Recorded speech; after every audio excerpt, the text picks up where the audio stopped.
Hey there, in this lesson, we are going to go through the Open Enrollment Prep Checklist. I am so glad that you're here. By the end of this video, you're going to have a really clear plan. You're going to have all your decisions documented, and you're going to feel really confident about your insurance elections for this coming year.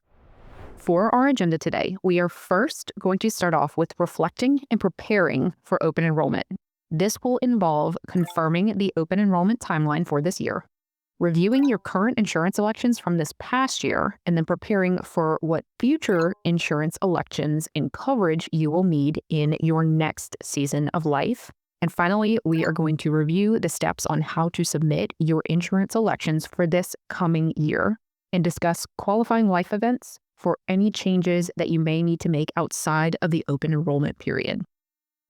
So go ahead, if you haven't already, pull up this checklist now, but also if you have any insurance documents like your health, your dental, your vision, other policies, any explanation of benefits or provider lists, you want to make sure that you have all of that at your fingertips. A great complimentary resource for this document is that insurance plan and provider tracker template. If you have not checked out that video yet, I highly recommend it because it's going to pair with this super well and make it very easy for you to make decisions for your future insurance selections. We're about to get started with this tutorial. All you need is a printed or digital copy saved to your computer of the Open Enrollment Prep Checklist and any of your insurance plans, the explanation of benefits, or the portals opened on your computer. That's it. So let's jump into preparing for open enrollment. First, part one, we are going to reflect and prepare. So this is all about looking at what you have right now, engaging whether your current insurance selections meet your future needs. Step one, we are going to mark down your open enrollment timeline. So typically this is anywhere from like October to December in a given year, but you want to make sure that you know yours. So if you are employed, your employer through HR or work benefits team, they're going to make sure that you know this is the window that you have for changing your insurance elections for the following year. And then if you're self-employed, you're going to need to check your state and federal marketplace dates. This is just an easy Google search. You can essentially just type it in and ask when your open enrollment dates are, and it'll spit it out for you. So that's it. Once you know when your open enrollment period is, then you are going to review your current coverage selection. So answer these prompts for yourself. What insurance do you have? Like I said, that insurance and provider template is a great place for you to insert all of your details so that they're at your fingertips and it's super easy to update every time that you need to come back to open enrollment every year, just saying. But look at all of them and see, do you need these going forward? Do you need additional coverage in the future? Make sure to also consider and include any spouse or dependent plans that you might cover under your policy. And then, do you have an HSA account or an FSA account? Just a little pro tip, always try to at least 1 year elect to get an HSA account. We go over this in the insurance course pretty explicitly, but just high level tips. It is a triple tax play. It is invested tax-free, it grows tax-free, and you can take it out for any qualifying medical expenses and use it tax-free. So super smart way to like maximize your money by investing it in the HSA account. Back to the checklist.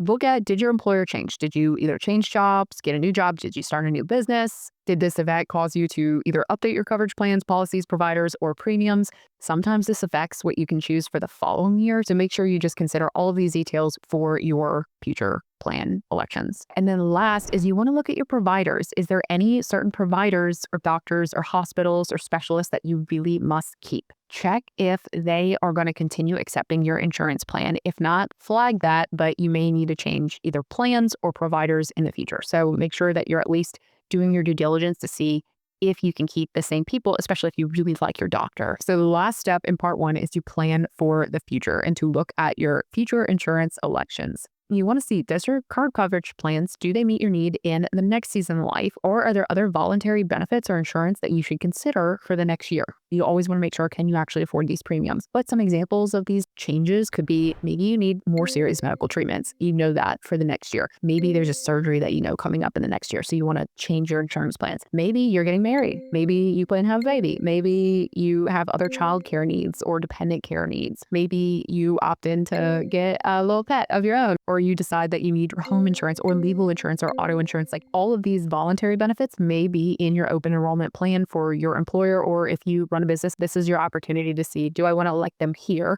You can always go to the marketplace, but it's cheaper usually if they're bundled through some kind of formal employer benefits plan. Another thing to consider is, are there alternative coverage options with more favorable terms? So this could be like alternative plans under the same insurance agency. So you could go from like an HDHD plan to maybe a PPO or an HMO plan of sorts, or maybe like you switch dental plans, vision plans, etc. It could also be a spouse's insurance plan. Maybe they have better rates or better coverage details that you'll need in the future. So maybe you consider switching over to their plan in the future. You could also look at market coverage.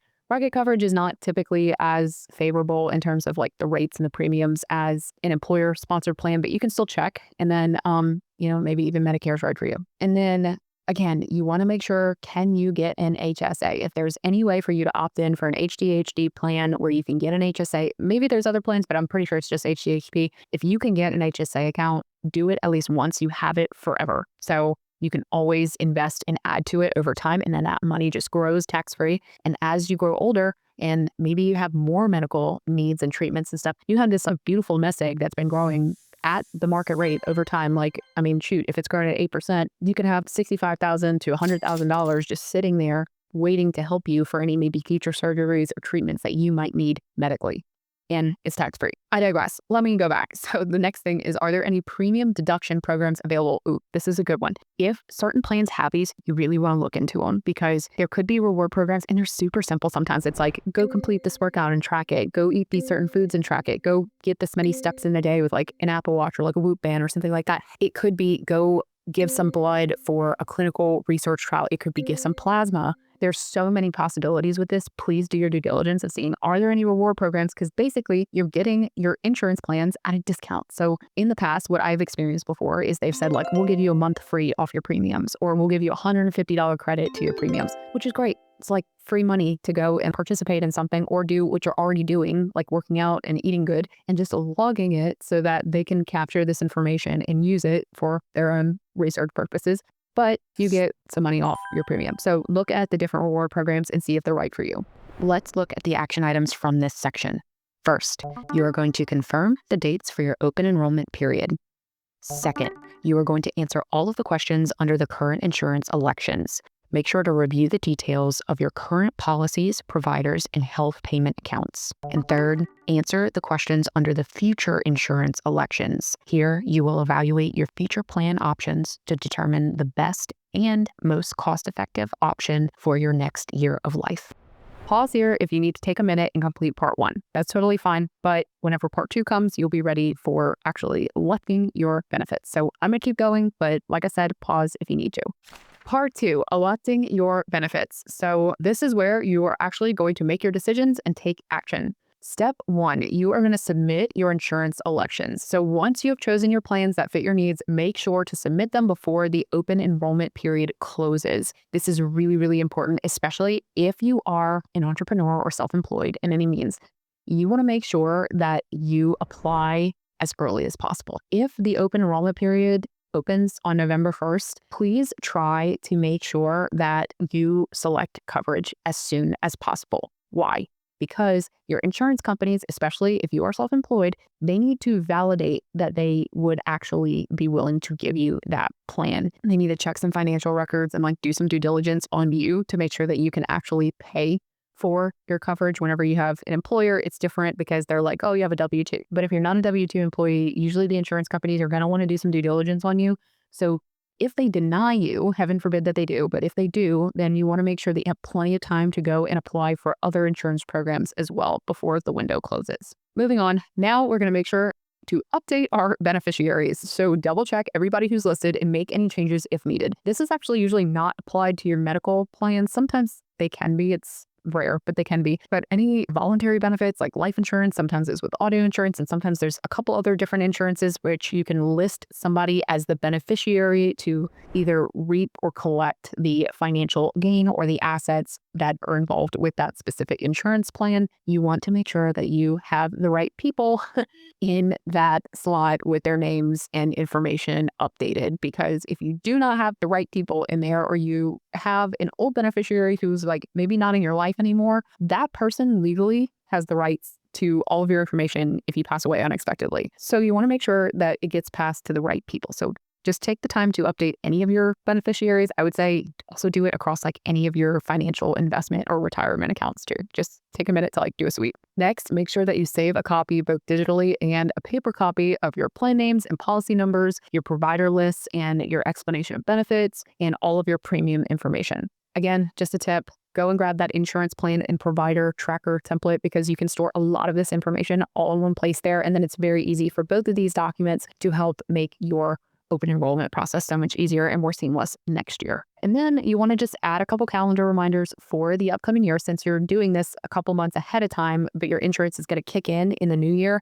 Add a couple reminders for yourself for those wellness programs or activities that are going to reduce your premiums if you elected any of those. And then checking your mail for any new ID cards. This is just important to make sure that you actually go check your mailbox if you don't do that often. So make sure that you go claim those. Next, just download all of your insurance information and save a digital copy of your insurance cards and members IDs as well. Especially if the insurance has any apps, make sure to go opt in to download and enter your information to sign up for an account on the app so that it's all there at your fingertips as well. And there you have it. But I did want to include just one more section, because yes, open enrollment is very important and you want to make sure that you elect everything in this window.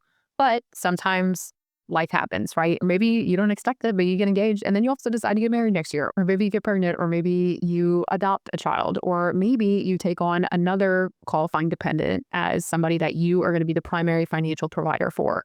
Or you move to a different state or address, or, on the more serious notes, maybe you lose a spouse or dependent, or you lose a job, or maybe you get an accident or have a major new health diagnosis that takes place. If any of these instances occur, you want to make sure to notify your HR or your benefits coordinator right away so that you can change gears to a plan that would support these needs if your current plan doesn't, because insurances allow that. They try to consolidate everything to open enrollment for any changes, but they understand that life happens sometimes. And so it's not confined to that period if you have a qualifying life event like one of these that we just reviewed. So go ahead and contact your HR, or if you have a business or self-employed, go ahead to whoever your insurance providers are, contact them so that you can make sure that your coverage stands firm, or you change it to a plan that would. Finally, let's briefly review the action items for Section 2. First, you are going to submit your chosen insurance elections through your open enrollment platforms. For employees, this could be through the employment portal. For entrepreneurs, this could be through the insurance company's website, an insurance broker, or a marketplace portal. Next, you are going to complete each item on this checklist. Don't skip any. Make sure that you have thoroughly considered each of these items here. And finally, number 3, review each qualifying life event and determine who you would need to contact in the case that one of those events do happen to make a change to your plan.